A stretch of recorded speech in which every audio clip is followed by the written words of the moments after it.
Segunda Reis, capítulo 22.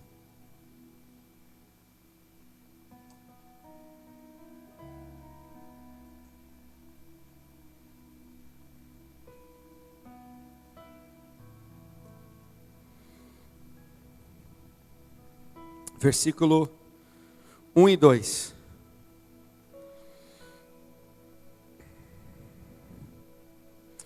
Tinha Josias 8 anos de idade, quando começou a reinar, e reinou 31 anos em Jerusalém. Sua mãe se chamava Jedida, e era filha de Adaías, de Boscate. Fez Josias o que era reto perante o Senhor, andou em todo o caminho de Davi, e não se desviou, nem para a direita, e nem para a esquerda. Feche seus olhos. Pai, uma vez mais, fala conosco, Senhor Jesus. Abre, Senhor, os nossos ouvidos espirituais, abre o nosso entendimento espiritual, para que possamos entender essa palavra, Deus. Em nome de Jesus. Amém. Se eu fosse dar um nome para essa ministração, querido, eu diria que seria propósito, ou destino de Deus. Se eu voltar um pouquinho, no capítulo anterior, de 2 Reis, capítulo 21, se eu ler todo o capítulo e toda a história, e aqui ele está contando um pouco da história de Israel, eu vou encontrar um homem chamado Manassés. Manassés, ele foi rei de Israel, mas ele foi um homem que Deus olhou para ele e não se agradou dele, porque ele fez o que era mal diante do Senhor. Esse homem, ele praticou feitiçaria. Esse rei de Israel, esse líder de Israel, ele praticou, no seu tempo de governo, ele praticou feitiçaria. Ele consultou médiuns, ele levantou altares a deuses desconhecidos, a deuses estranhos ao Senhor. Ele ofereceu filhos no fogo, porque certas divindades pediam que isso fosse feito. Mas Amon, ele governou por um tempo e teve um filho, e esse filho, Manassés governou por um tempo, teve um filho, e esse filho se chamava Amon. E Amon também fez o que era errado diante do Senhor. Ele continuou aquilo que o seu pai Manassés vinha fazendo, continuou cultuando outras divindades que não eram o Senhor, continuou praticando feitiçaria, continuou fazendo coisas erradas diante do Senhor, levantando altares. Ou seja, Manassés, depois veio Amon na sequência, ou seja, pai, filho. E Amon, certo dia, por ser um mau rei, realmente só podia ser, os servos de Amon conspiraram contra ele, e um dia na sua própria casa entraram e mataram a Amon. Mas Amon tinha um filho, e esse filho se chamava Josias. E Josias é esse camarada que nós lemos aqui. Ou seja, quando Amon, seu pai, que era rei, foi morto, Josias tinha 8 anos de idade. E agora Josias é levantado como rei. E Josias, é interessante isso, por alguma razão milagrosa, saiu daquela casa, onde o avô tinha sido contrário a Deus, rebelde a Deus, feiticeiro, buscando o que era mal. O seu pai também da mesma forma. Mas Josias, milagrosamente, saiu de uma forma que ele fez aquilo que agradava ao Senhor. Josias, ele logo de início na sua vida, ele fez um pacto com Deus, para seguir a Deus fielmente, para seguir a Deus de todo o seu coração. Eu acredito que havia alguém influenciando Josias, que não era o seu pai, não era o seu avô. Não sei dizer-te exatamente, não estudei esse ponto para falar isso, mas talvez, quem sabe, sua mãe ou avó, pode ser que conhecia o Deus verdadeiro e o influenciou, porque ele conhecia Davi, conhecia a história de Davi, e ele fez aquilo que era da linhagem realmente de Davi fazê-lo. E, amados, ele fez esse pacto de seguir a Deus de todo o coração, e com esse pacto ele fez uma limpeza em todo Israel. Ele saiu viajando por diversos lugares, e por onde ele passava, ele mandava que os ídolos fossem tirados, ele mandava com que os postes ídolos fossem cortados e lançados fora, ele pôs para fora os sacerdotes que eram sacerdotes de Baal, ele limpou a casa de Deus, ele destruiu os altares no vale de Inom, onde os filhos eram oferecidos como sacrifício. Mas certo dia, esse homem chamado Josias, nesse intento, nesse ímpeto que ele tinha no seu coração de seguir a Deus e fazer as coisas certas, certo dia ele vai a um lugar, nessa missão que ele tinha de estar limpando Israel, ele vai a um lugar e chega lá, ele encontra ossos de sacerdotes estranhos que tinham já morrido. Esses homens serviam a outros deuses, eram sacerdotes de outros deuses, de falsos deuses, tinham morrido, os ossos estavam lá. Ele encontra um altar, aonde oferecia sacrifício estranho, que não era sacrifício ao Senhor, não era sacrifício ao Deus verdadeiro. Ele encontra um altar, pega estes ossos desses profetas, falsos profetas, coloca sobre esse altar, manda queimar, e profana e derruba, acaba com aquele altar. E quando ele termina de fazer isso, logo ele vê um sepulcro, um túmulo, e ele diz assim, ele pergunta para as pessoas que estavam ali em volta, naquela região onde ele foi, ele diz: o que é isso aqui? O que quer dizer isso aqui? E aqueles homens, esse lugar onde ele estava se chamava Betel, e esses homens que estavam ali, que conheciam o lugar, disseram: olha, isso aqui é um mistério aqui. E nós vemos que realmente é um mistério, porque esse homem que está enterrado aqui, nesse sepulcro, ele é um profeta. A Bíblia não diz qual era o seu nome. Ele é um profeta. E há centenas de anos atrás, quando um rei chamado Jeroboão, esse rei era mau, esse rei fazia as coisas contrário ao Senhor. Quando Jeroboão, esse rei, estava aqui oferecendo sacrifício nesse altar, apareceu esse profeta, Josias, apareceu esse profeta, e ele disse uma profecia. Ele começou a gritar quando Jeroboão estava queimando incenso ali no altar. Ele se aproximou do altar e disse assim: altar, altar, e começou a profetizar para aquele altar e diz assim: assim diz o Senhor, altar, eis que um filho nascerá à casa de Davi, e o seu nome será Josias, o qual sacrificará sobre ti os ossos dos sacerdotes dos altos, que sobre ti queimam incenso, e ossos de homens queimarão sobre ti.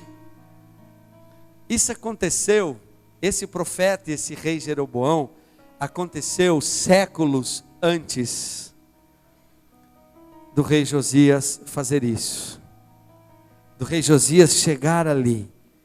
E agora Josias está em pé, naquela montanha, de frente àquele altar, havia queimado aqueles ossos ali daqueles profetas, e ele então fica sabendo dessa história, e dizendo: como é possível isso?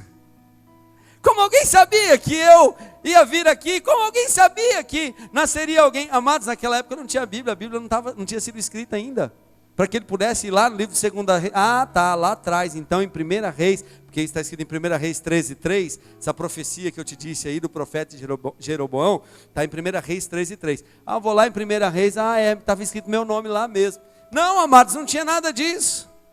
Olha a situação que Josias se encontra. Agora imagine você, Josias nascido de uma casa cheia do mal, e ele agora então tentando fazer o seu melhor, seguindo a Deus, seguindo a sua palavra. Aí um dia ele chega em uma montanha, e ele vê esse lugar, faz o que tinha que fazer, acaba com aquele altar, profana aquele altar, para que ninguém mais faça sacrifício a outros deuses.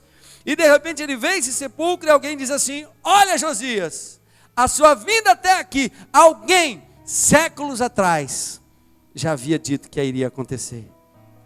Que coisa, não? Você já imaginou? Você já imaginou você estar naquele lugar, no lugar de Josias? E alguém fala assim: olha, eu já sabia que você ia vir para cá. Eu já sabia disso que ia acontecer. Você pode imaginar o que Josias pensou naquele momento?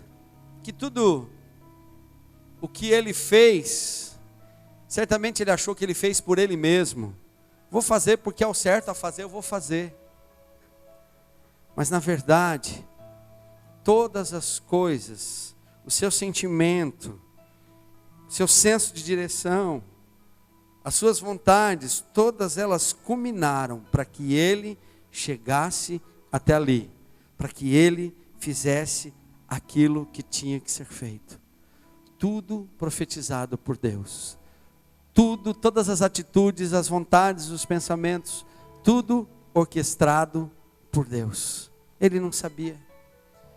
Ou seja, o destino designado através de Deus, designado por Deus. Mas se eu continuar olhando para a palavra de Deus, eu vou encontrar outras situações como essa, que eu não posso olhar e dizer: olha, isso foi coincidência. Não foi. Se eu caminhar um pouco mais na palavra de Deus, amado, eu vou encontrar um homem cuja vida parece que foi preenchida de sofrimentos, de situações ruins. A sua juventude foi de muita tragédia. Ele foi rejeitado na sua vida desde a sua juventude. Ele foi odiado pela sua família. Ele foi enviado para uma terra estrangeira como um escravo. Ele foi separado de tudo aquilo que ele gostava e de todas aquelas pessoas que ele amava. E chegou naquela terra estranha como escravo. Daqui a pouco ele foi falsamente julgado, acusaram ele de estupro e jogaram ele dentro de uma prisão. E eu creio que você já conhece a sua história, não é mesmo? A história de José do Egito.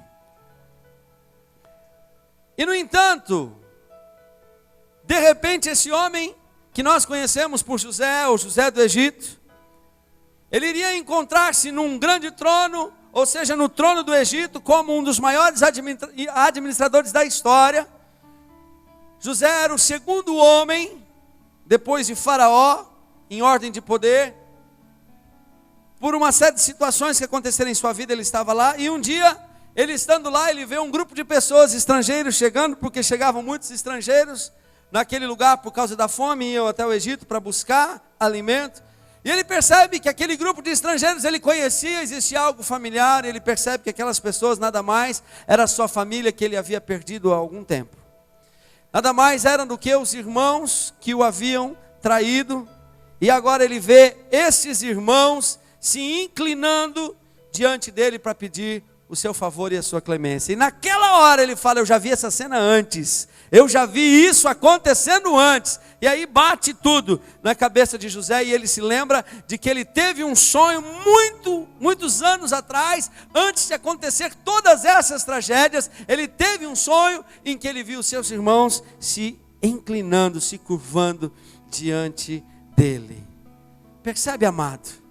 Foi destino de Deus, tudo isso, sendo vendido para o Egito. Se ele não tivesse no trono, ele não teria visto seus irmãos. Se ele não tivesse sido preso, ele não estaria no trono. Se ele não tivesse sido falsamente acusado, ele não teria ido para a prisão. Se ele não tivesse estado no Egito, ele não teria sido falsamente acusado. Se ele não tivesse sido vendido como escravo, ele nunca teria chegado ao Egito. Se os irmãos não tivessem ciúmes e o tivesse traído, essa coisa toda não teria acontecido.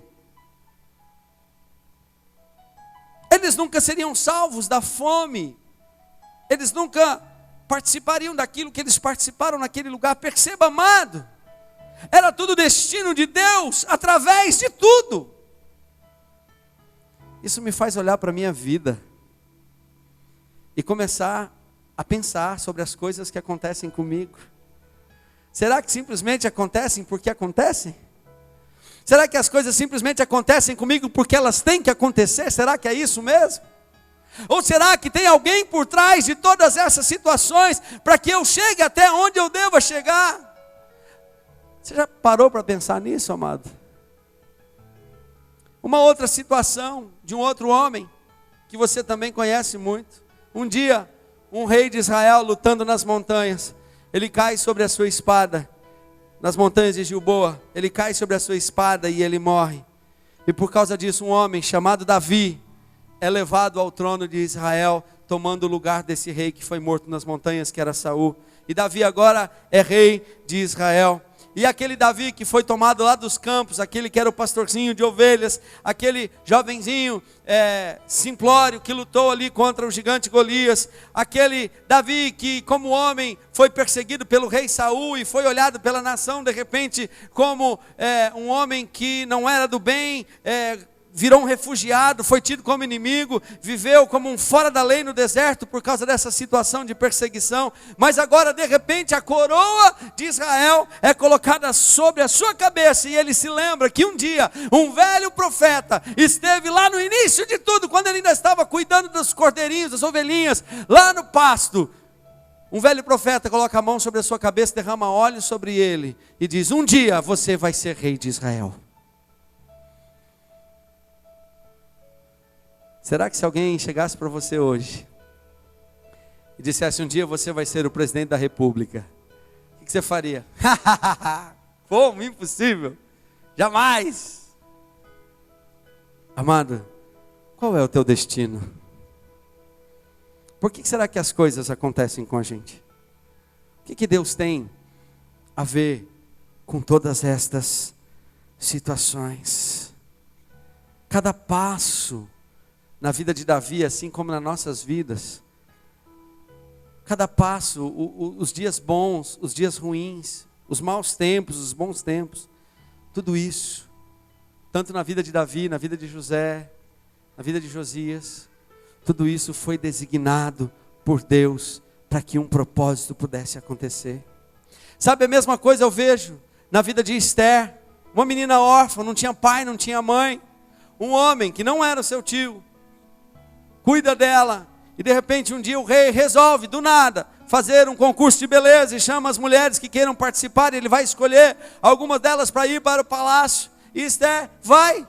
Eu fico pensando que estima que essa mulher poderia ter, não tinha pai, não tinha mãe, não tinha família, era cuidada por um homem, provavelmente pai de uma prima dela, e ela diz: eu vou. E justamente essa que é Esther, que era uma criança órfã, o rei olha para ela e diz: você vem, você vai morar comigo no palácio, você vai ser uma das minhas mulheres. E um dia ela se torna rainha da Pérsia, e junto com ela estava o seu povo, ela era judia, e junto com ela estava o seu povo, e chega um dia que o povo judeu é vendido para destruição, e ela está muito assustada, e alguém muito próximo dela, sabiamente, esse homem que a criou, ele escreve algo que está lá em Esther capítulo 4, verso 13 e 14, que diz assim: não pense que pelo fato de estar no palácio do rei, de todos os judeus, só você escapará, pois se você ficar calada, nesta hora, o socorro e livramento surgirão de outra parte para os judeus, mas você e a família de seu pai morrerão. Quem sabe, se não foi para um momento como este, que você chegou à posição de rainha. Em outras palavras, sabiamente, esse homem está dizendo para ela: propósito de Deus. E aí eu começo a perguntar para você nessa noite: qual é o propósito de Deus para a sua vida? Qual é o propósito que Deus tem para a sua vida? Por que você está passando o que está passando? Por que as coisas acontecem na sua vida? Por que você está vivendo o tempo que você está vivendo hoje? E eu pergunto: qual é o propósito de Deus na sua vida? Você sabe? Porque pode ser que aquilo que você esteja vivendo hoje é propósito de Deus, para você chegar em algum lugar que Deus quer te colocar. Amém?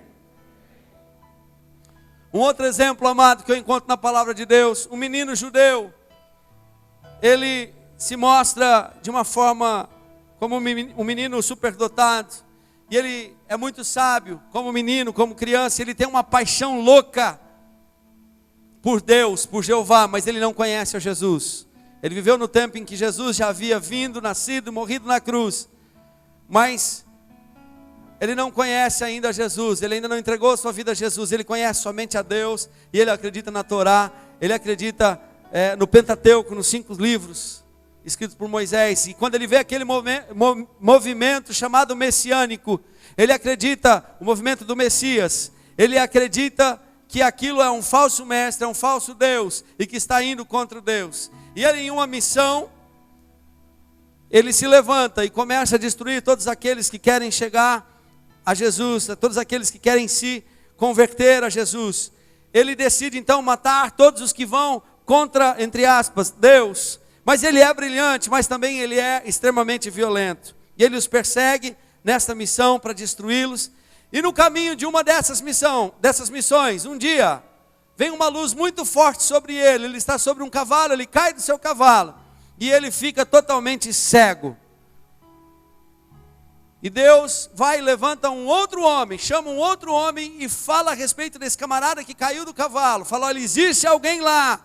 Este homem que está lá, ele perseguiu os crentes, mas ele é um vaso escolhido meu, para levar o meu nome perante os gentios, os reis e os filhos de Israel. O homem que nós conhecemos como Saulo, ou como Paulo, depois se tornou Paulo.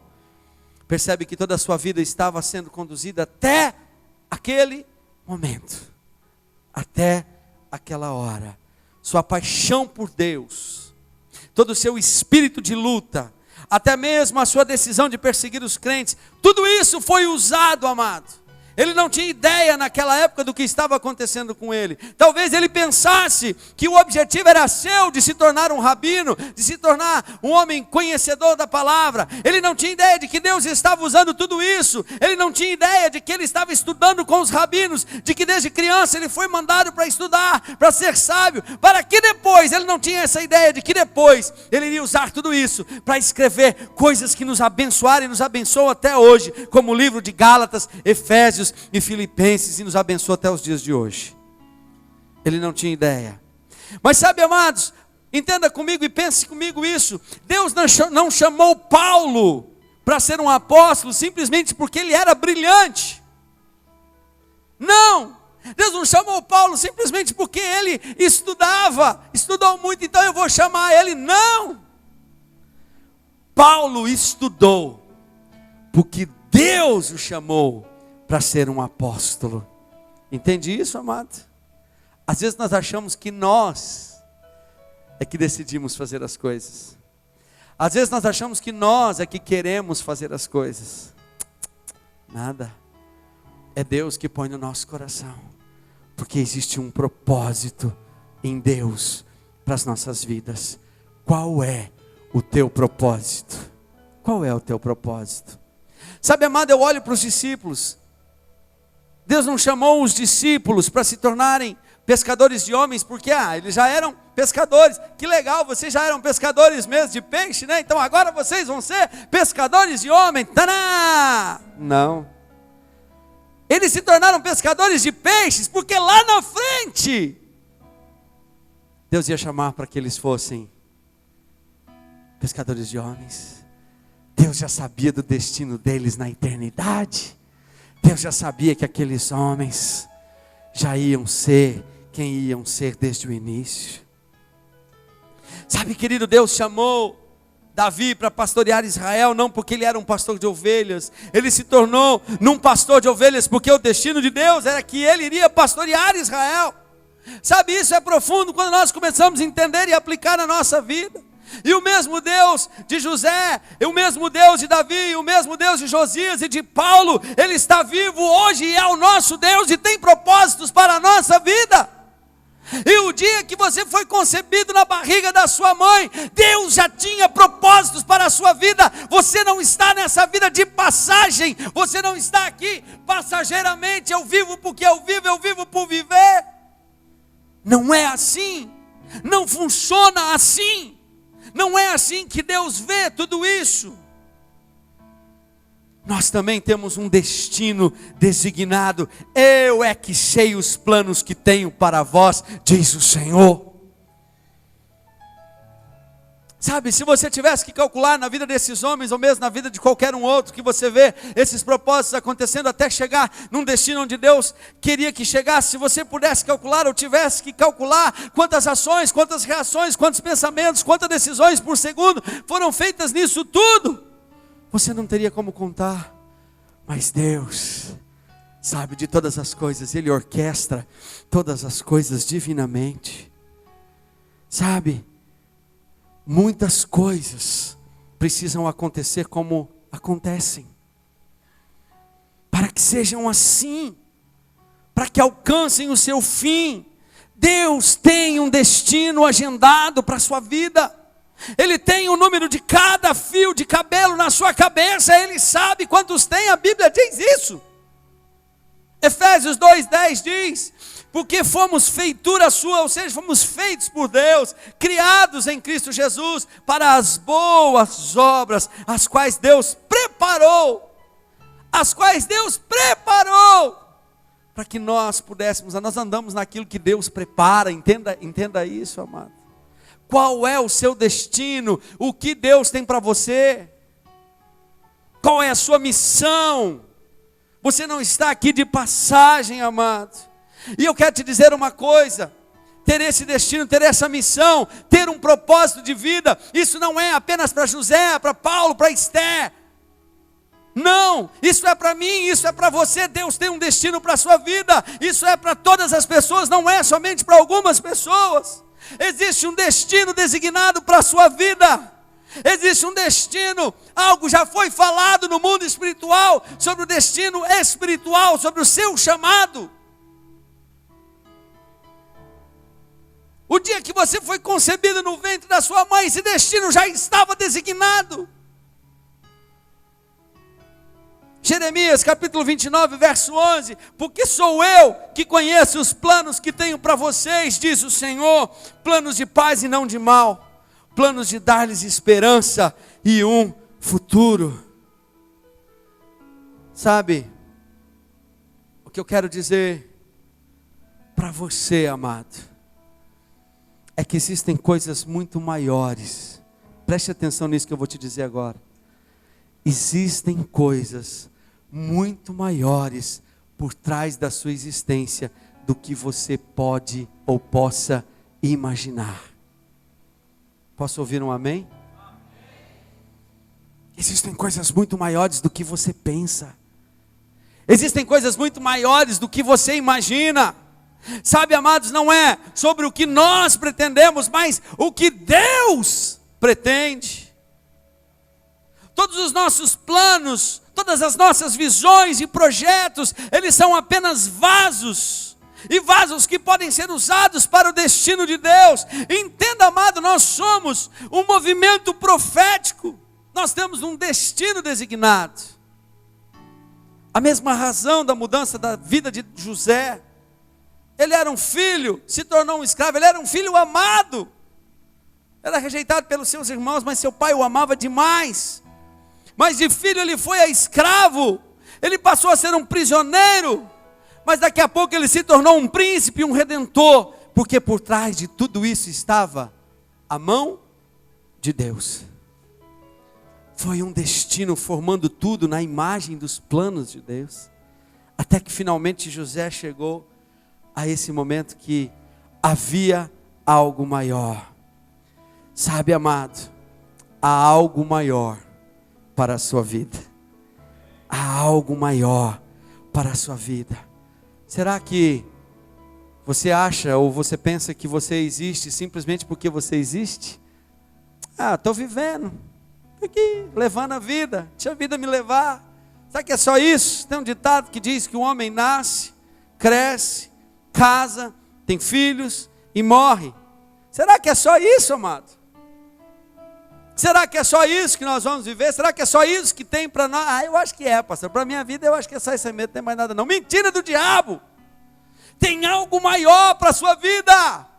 Tem um propósito maior de Deus para a sua vida. Talvez eu não possa dizer para você qual é, mas você tem que buscar diante do Senhor, buscar a revelação do Senhor, dizer: Senhor, por que eu estou nessa terra? Por que o Senhor me permite passar por essas situações? Para que é, Senhor? O que é que o Senhor quer que eu faça? Qual é o teu destino? Qual é o seu propósito? Sabe, amados, a minha maior alegria, sabe, posso ter muitos sonhos, não é a realização desses sonhos, mas a minha maior alegria, a minha maior satisfação, e eu falo isso de coração, é saber que eu estou no centro da vontade de Deus, fazendo aquilo que Deus queira que eu faça. Quando eu estiver na plena certeza de que eu estou fazendo o que Deus quer que eu faça, nos mínimos detalhes, eu sou um homem completo.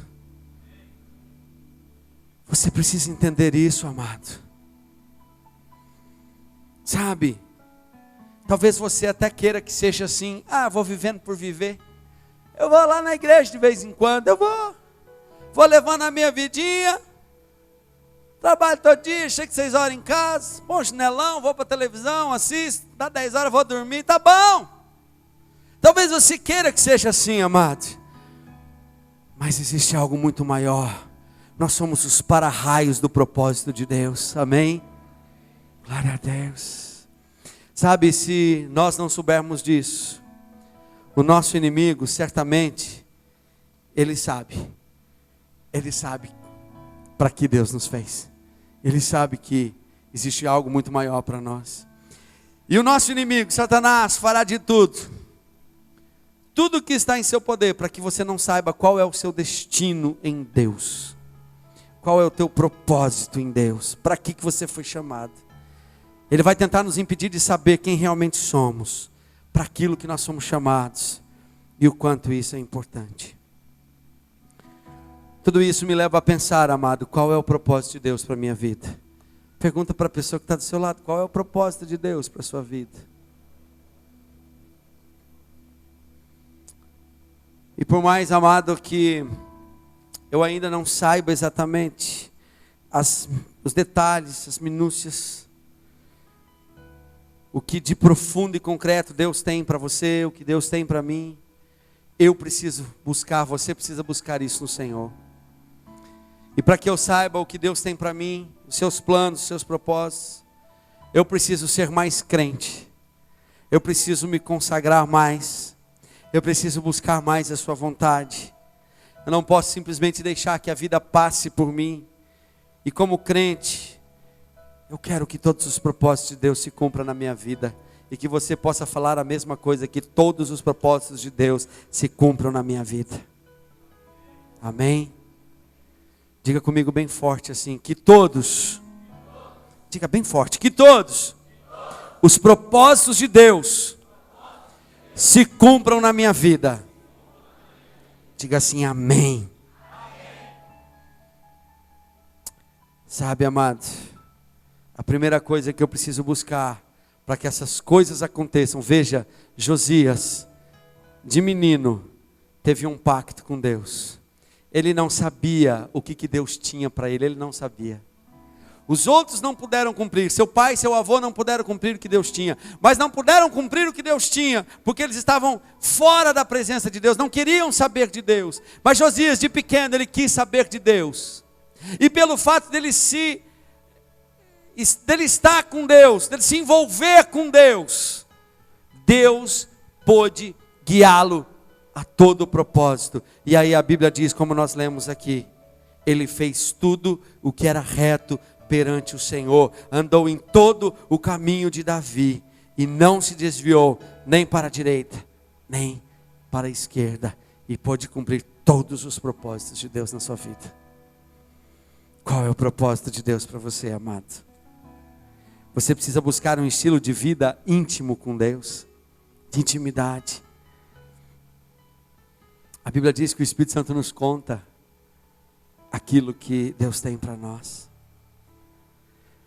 Sabe, eu preciso viver um estilo de vida, amado, que quando as situações venham sobre mim, por mais que naquele momento eu não possa entender para que eu estou passando aquele momento, por que eu estou vivendo aquilo, mas eu vou entender, amado, que o propósito de Deus está se cumprindo em mim, que por pior que seja, ainda que venham perdas, ainda que venham dores, é o propósito de Deus sobre a minha vida, porque eu estou andando em retidão diante do Senhor. Minha esposa, ela diz que eu sou frio. Às vezes a gente conversa sobre morte, né? Glória a Deus que as mulheres foram e voltaram aí em paz, glória a Deus. Não aconteceu nada. Mas nós estávamos conversando antes de ir e ela falando, né? Eu fico com medo do ônibus naquela serra. Amor, se é isso que Deus tem determinado para a sua vida, não adianta você correr para lado nenhum. É isso que vai acontecer com você. Ai, você é frio. Não, não sou frio. Sou realista. E é melhor eu entender a vontade de Deus para a minha vida. Não é verdade? E aí, amado, fica mais fácil eu entender quando eu passo por situações, quando eu passo por perdas, por dores, por situações ruins, por vales. Fica mais fácil eu entender que Deus está guiando a minha vida e aquilo é necessário. Eu tenho aprendido assim, em muitas circunstâncias na minha vida. Às vezes aquilo dói, aquilo machuca, mas eu sei que Deus está me levando a algum lugar. Deus está me preparando para algo maior. Deus está me preparando para algo melhor.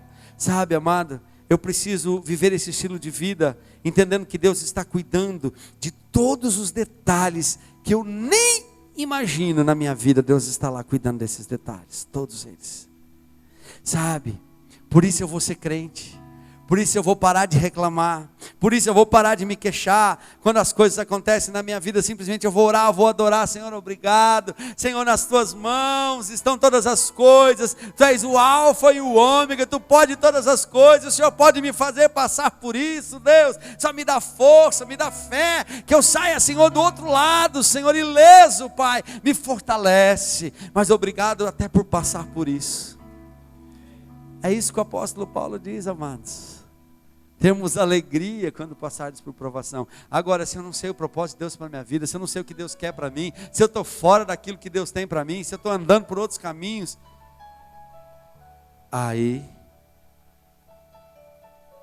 é diferente. Mas, amados, essa precisa ser a razão da nossa existência. Saber que nós não somos apenas crentes, saber que nossa vida não é apenas passageira aqui de uma maneira qualquer. Eu quero te dizer nessa noite, para, meu amado, para de viver uma vida baixa, uma vida simples, uma vida medíocre, uma vida passageira. Saiba, amado, que existem planos mais altos para a sua vida. Vou dizer de novo. Saiba que existem planos mais altos do que você imagina para a sua vida. Aleluia. Tudo isso é parte do plano de Deus desde o início. Tudo é preparado por Deus.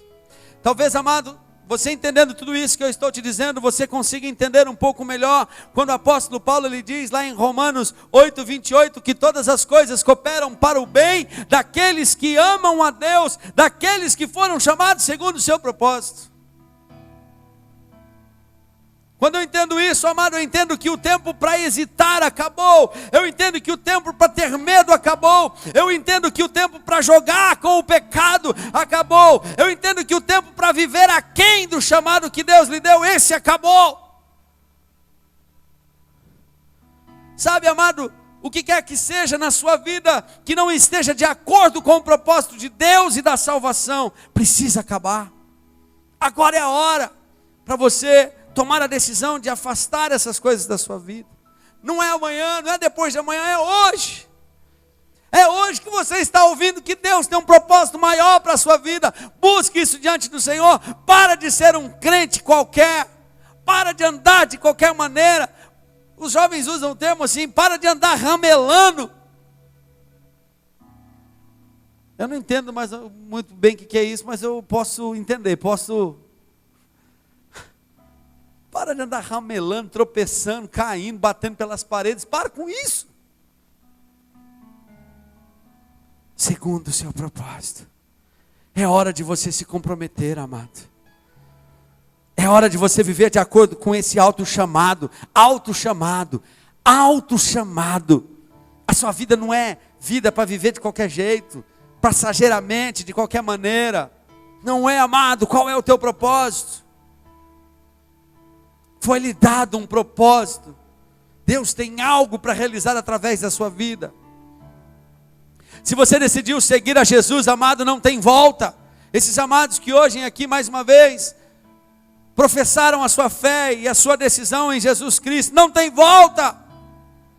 Nós seremos aqueles que não dobraremos o nosso joelho a Baal. Nós seremos esse, que não dobraremos os nossos joelhos diante de outros deuses, diante de outras circunstâncias, aconteça o que acontecer. Nós vamos nos curvar apenas diante do Senhor. E segundo a palavra, amados, esses dias que nós temos vivido hoje, são dias de Elias. O Elias que pregava a palavra de Deus, o Elias que não tolerava o pecado, o Elias que se levantava contra Jezabel. E se esses são dias de Elias, amados, esses dias que temos vivido, você pode ter a certeza que Deus tem propósito para cumprir através de você nesta geração, chamada geração de Elias. Então, amados, nós nos tornaremos nos Elias desses dias e dessa geração. Esse é o primeiro propósito que eu sei que Deus tem para a sua vida. Mais do que nunca, amado, esse é o tempo do propósito de Deus se cumprir na terra, nós sabemos disso, eu tenho falado domingo após domingo. Deus tem nos chamado como igreja para fazer a diferença no mundo, esse mundo doido, caótico, em que os valores foram perdidos, e a gente vê coisa atrás de coisa, e ficamos assim de boca aberta com as coisas que acontecem, e não sabemos onde vai parar tudo isso. Diante disso tudo, diante de todos esses acontecimentos, a primeira coisa, o primeiro propósito que nós precisamos entender, que nós somos uma geração escolhida por Deus, amados, para mostrar o Evangelho para esse mundo. É tempo determinado por Deus para que nós fôssemos isso.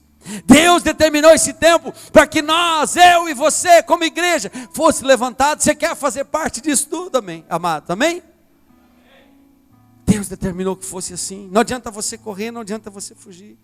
Sabe, amados, e entender que se Deus nos chamou para esse tempo, Deus vai estar conosco. Assim como Ele esteve com a igreja lá de Atos, com a igreja primitiva. E pelo seu poder, nós podemos viver como eles viviam. Nós podemos permanecer como eles permaneciam. Nós podemos superar como eles superavam. Nós podemos tocar esse mundo como eles tocaram o mundo deles, a geração deles. Você precisa acreditar nisso, que você é alvo do propósito de Deus, para o milagre do Senhor acontecer nesses dias, para a mudança vir a este mundo. Existe ainda assim, profeticamente dizendo, um grande avivamento para acontecer, antes da igreja ser levada, amado. E você faz parte disso. Você faz parte disso, você faz parte disso. É propósito de Deus que você nascesse nessa geração e pertencesse a isso. Eu não estou aqui contando história de carochinha, eu não estou aqui contando fábulas, eu não estou contando coisas que não acontecem. Amados, dia após dia, nós vemos as profecias que estão escritas aqui, que foram escritas há milhares de anos atrás, acontecendo uma após a outra, todos os dias, amado. Preste atenção nos fatos que estão acontecendo. Olhe para Israel, que é o nosso relógio. Se não está acontecendo o que está escrito aqui, porque é destino de Deus, e você vai ficar de fora daquilo que é destino de Deus, amado. Você precisa decidir nessa noite, se você vai ser um Amon, se você vai ser um Manassés, ou se você vai ser um Josias.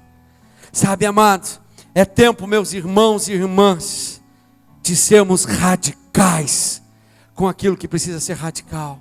Sermos radicais com o pecado, com uma vida pecaminosa, com aquilo que nos leva para o mundo. É hora, amados, de sermos fortes.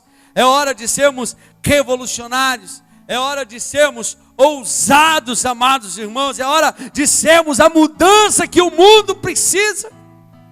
Fique de pé. Ah, pastor, mas é muito grande esse negócio. Mudança que o mundo... Eu imagino... Amado, não é você, é Deus em você. É o propósito de Deus na sua vida. Mas você precisa escolher. Mas você precisa tomar a decisão de que forma você quer viver, de que forma você vai viver. Sabe, amados, é hora de sermos grandes. Grande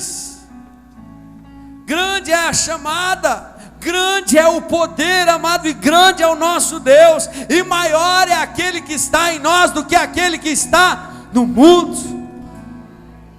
Aleluia. Glória a Deus. Qual é o teu propósito, amado? Qual é o teu propósito? Nosso Deus, Ele ainda está no trono. Ele ainda é a nossa esperança. Ele ainda é a esperança do mundo.